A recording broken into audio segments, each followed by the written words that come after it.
On a peaceful, moonlit night in the kingdom of Kapilavastu, Queen Maya dreamt of a radiant white elephant with 6 tusks descending from the heavens and gently entering her side. It was a miraculous sign of a divine birth. On the full moon day of April, amid the blooming Ashoka flowers in the Lumbini garden, the queen gave birth to a prince. The newborn did not cry but took 7 steps, and at each step, a lotus bloomed beneath his feet. He then declared, "Above the heavens and below the heavens, I alone am the world-honored one." The prince was named Siddhartha, meaning one who has achieved his goal.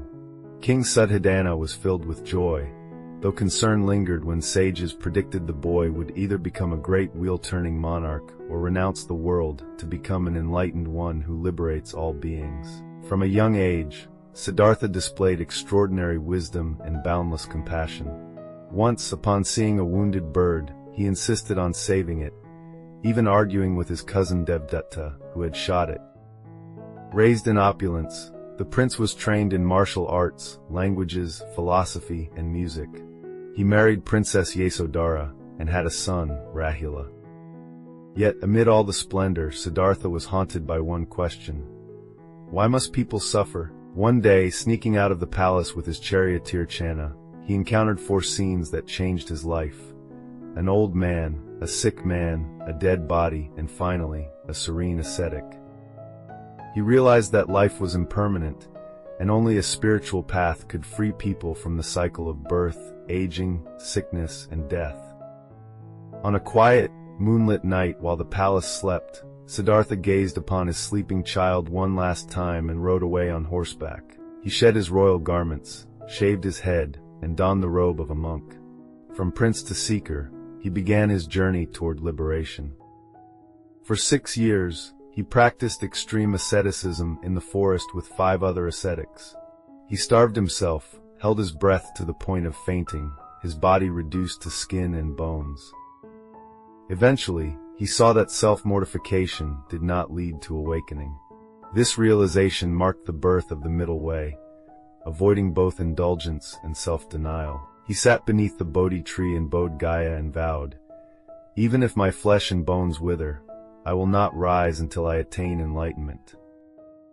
For 49 days and nights, he meditated and faced every temptation from Mara, the demon of illusion, desire, fear, pride. Siddhartha overcame them all with mindfulness and insight.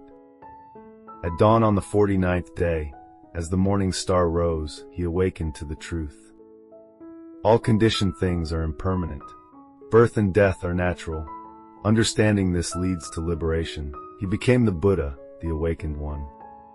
After his enlightenment, the Buddha went to the deer park in Sarnath and gave his first sermon to the 5 ascetics. There, he taught the 4 noble truths and the noble eightfold path, setting the Dharma wheel in motion. From then on, he traveled far and wide, teaching everyone, from kings and merchants to the poor, criminals, and courtesans.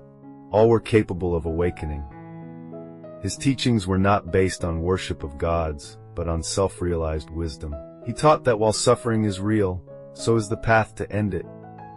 He founded the Sangha, a spiritual community open to all, regardless of caste, wealth, or age.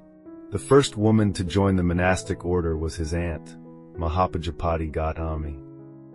For 45 years, the Buddha wandered, with no fixed abode. Each step he took sowed the seeds of compassion. He transformed King Pasenadi and King Bimbisara, and saved the murderous Angulimala, once a killer of hundreds. He also faced betrayal from his cousin Devdatta, but responded with calmness and compassion. Whoever sows a seed, reaps its fruit. He often reminded his disciples, "Be a lamp unto yourselves, rely not on another." At the age of 80, the Buddha sensed his time drawing near. On his final pilgrimage to Kushinagar, he rested beneath 2 sala trees blooming out of season. Lying in the lion's posture, serene and composed, he gave his final teaching. "O disciples, remember, all things are impermanent. Strive diligently for your liberation." As the golden sunset bathed the land, the earth trembled and sala flowers rained down. The disciples wept, but the Buddha's face remained peaceful, as if in sleep. He did not die, he entered nirvana, the realm beyond birth and death, beyond suffering. The life of the Buddha is a timeless symbol of wisdom, compassion, and liberation. He was not born to create a religion, but to show humanity the path out of suffering through inner transformation. He once said, "I am a Buddha who has awakened. You are Buddhas in the making." That message still echoes today, that each of us holds the seed of enlightenment, waiting to bloom with mindfulness, understanding, and love. The Buddha's journey to enlightenment is a timeless light for all of us. From suffering to peace, from ignorance to wisdom, the path begins within. At Buddha's heart, we believe everyone holds the seed of awakening. With mindfulness and compassion, the way reveals itself through your own heart. Thank you for being here. Don't forget to subscribe, share, and continue walking this path of awakening with us. Namo Shakyamuni Buddha.